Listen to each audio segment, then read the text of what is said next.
Hi, we're going to be looking at finding volumes of solids of revolution using the shell method with offset axes. All right, so let's start with, we're just going to use a parabola and spin that around.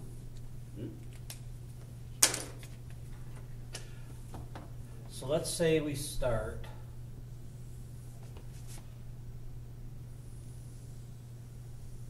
with this parabola, and so I already made an equation up here. We have y equals minus x squared plus 6x minus 5, and it's bounded by the x-axis and this parabola, so this region right here is really all we care about. So what we've done before is we would have spun this around the x-axis, right? Well, let's just push that out a little bit. I used x equals minus 4. Let's use that as our axis of rotation, or revolution. So we're going to spin this not around here. We're going to spin this around here. This is going to make a larger solid, right? So if this is like this far, I'm just going to reflect that here. So kind of, oh, that's pretty bad. Right? And we get kind of a bundt cake sort of look going on. And we want to find the volume of this kind of bundt cake shape. Now we could do it with discs and washers, but we're trying to learn how to do it. Actually, we couldn't, because if we did, we'd have the same equation for our high and our low, so that would zero out. So we have to use shells.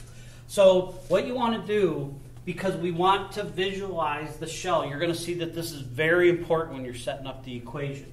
So a lot of times students will just do this because the teacher does it, and they don't really use it in their thinking, and that is why they typically tend to get these problems wrong. So that is one sample shell. There's actually an infinite number of them we're cutting this up into, but I want to be able to see that because remember, my equation looks like this. Volume is 2 pi times the integral of the radius times the height times your d whatever. In this case, it's a dx, the way it's situated, right? So I know the formula, like it says xf of x, but you're going to see that that's actually wrong. That's too simplified. It is much better to learn it by the concept. See, if I'm talking about the radius, I'm not talking about the radius of the original shape. I'm talking about the radius of the shell. And you want to be able to see that. See, if I put an x here, that is just this distance. X would be x units out from 0. In this case, my radius is further than that. It is those x units and 4 more units, because that was back at the minus 4. So in this case, my radius is not x, it is x plus 4. It is 4 units bigger than x units, right? That's that whole thing, which makes perfect sense if you're thinking about radius, but if all you did was memorize x goes there, you are now messed up. All right, the height. I see that the height goes from 0 up until the function. So that would be, the function is the height. So I'm going to write minus x squared plus 6x minus 5. That's a dx. I already figured that. Now I could simplify this, with algebraically, or I could just punch this into my calculator once I get my limits of integration. So I just punched it in. I already did the calculator work, but we still need these. Well, where does that come from? These are going to be your x minimum and maximum of the original area that you revolve, right? You always look at your original area. And that area starts here on the x-axis and ends here. So I got to find those two places. Well, remember where all this started. This is a parabola, and I am interested in finding the x-intercepts. So I'm just going to solve that parabola. So that would actually be the same as this. And you know, I didn't plan this to be so easy to solve. It just, it was serendipitous. It worked out well. So this is from 1 to 5. So right there it is. I mean, I could clean that up a little bit. But if you follow the logic and you know that it's radius times height times dx, you know, with the 2 pi, and you can see the shell, these are really not that bad. And then I checked that in the calculator, and I got volume is 469.14 cubic units. Okay, well, I wanted to kind of take this same one and use a different line of axis of revolution there. So I'm going to just modify this. I'll keep that picture up there for a second so you can see how they relate to each other. Now remember, I'm using the same original region, so that started at 1 and ended at 5. That's not going to change. So we're going to do example 2 right below that. So if I have, actually I want to do this a little differently.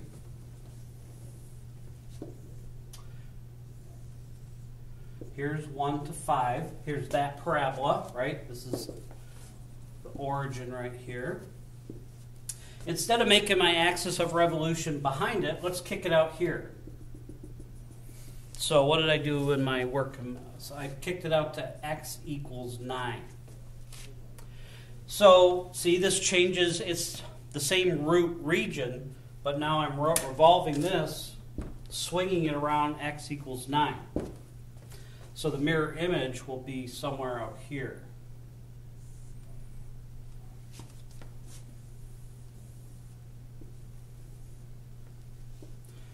Still that kind of bundt cake shape. It's just pushed out in a different region of space with kind of a different radius.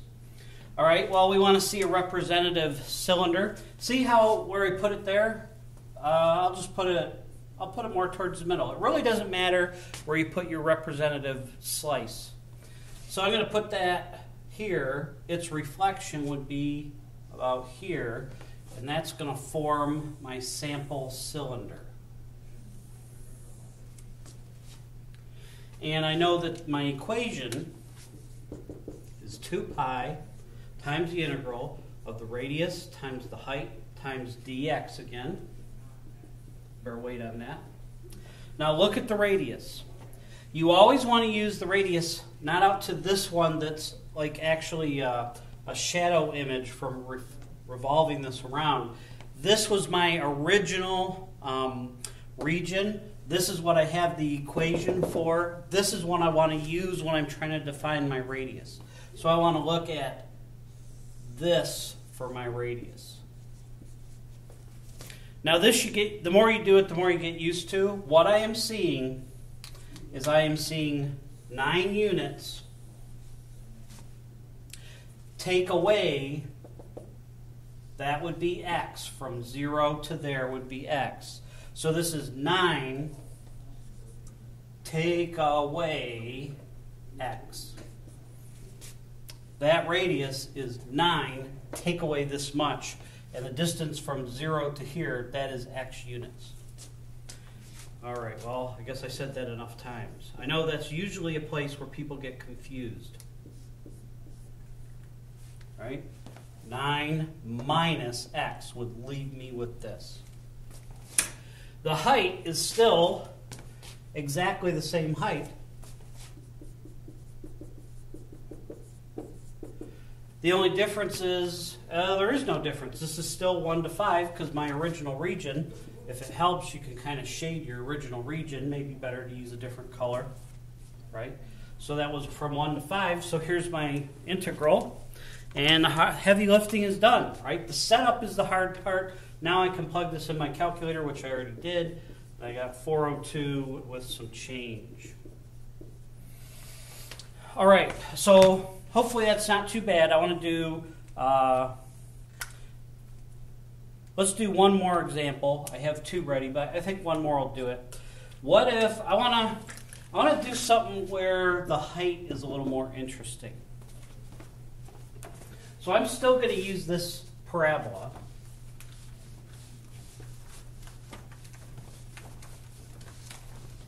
I think it sometimes helps to keep something that stays the same, even though you're changing things up. So everything's not changing at once.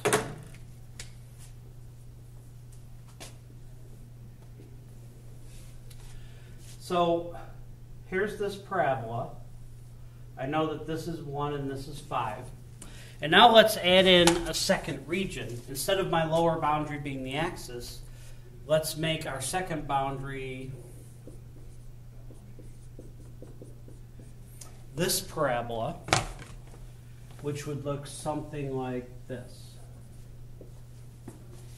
So hopefully it's obvious. This is the region we're going to start revolving in just a minute. So I don't really need all of this. It's no longer really that important about the 1 and the 5, because now what I really want to know is what are those values. Those are going to be my high and lows here, right? And I'm going to need radius and height, and this is going to be another dx. All right, well, what are we going to revolve this around? Let's revolve it around x equals minus 12. That's our axis of revolution. So I know this was 5. I know this is less than 5. I didn't leave a whole lot of room, so this isn't going to be proportionate. So let's make that 12. Sorry. Poor planning.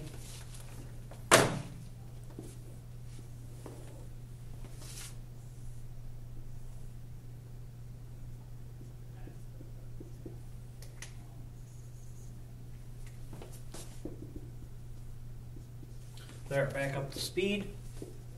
So we got to revolve this kind of bead or M&M shape all the way around x equals 12. So I'm going to draw its mirror image over here someplace.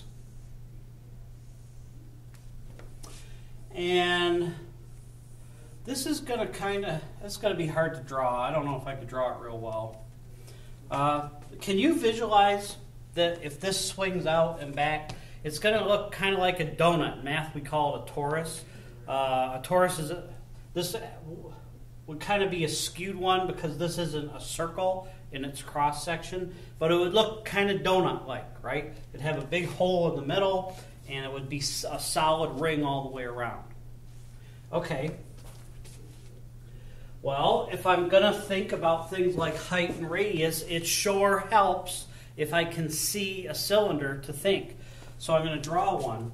You can put your slice anywhere you want. Let's put our slice here. Well, the corresponding slice in this one would be right about there because I'm doing a reflection.